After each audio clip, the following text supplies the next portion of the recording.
So I.D.E.A.S is a 501c3 nonprofit organization, and we're also an accredited NGO of the United Nations. And ultimately what our overall goal is to advance sustainability and solve environmental problems through youth-led action. And in order to do that, what we've done is created a movement of chapters at universities and K-12 schools, and even communities around the world who are ultimately trying to harness the power of the youth and address various challenges in the community through action-based initiatives. This was started in 2008 as a single student organization of UCF, and since then we've grown into kind of this grassroots movement where we have chapters across over 20 universities in the US, and because of our affiliation with the United Nations, we've been able to expand some of our best practices and that model to other countries to foster that growth of youth empowerment, youth engagement in solving some of the critical challenges that we're facing today.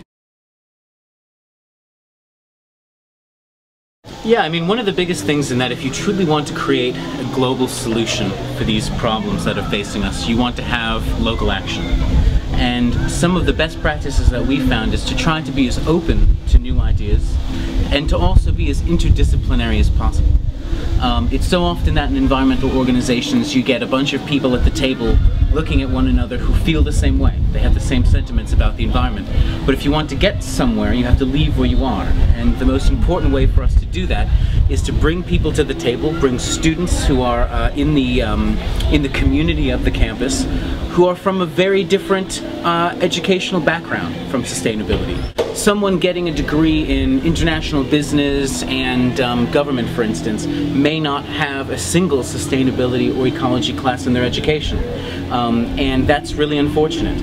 So I.D.E.A.S and other environmental clubs that exist that we're affiliated with on these campuses are a fantastic way for someone to supplement their education, for them to come together with students in an interdisciplinary realm to kind of share their concerns and then best practices that way.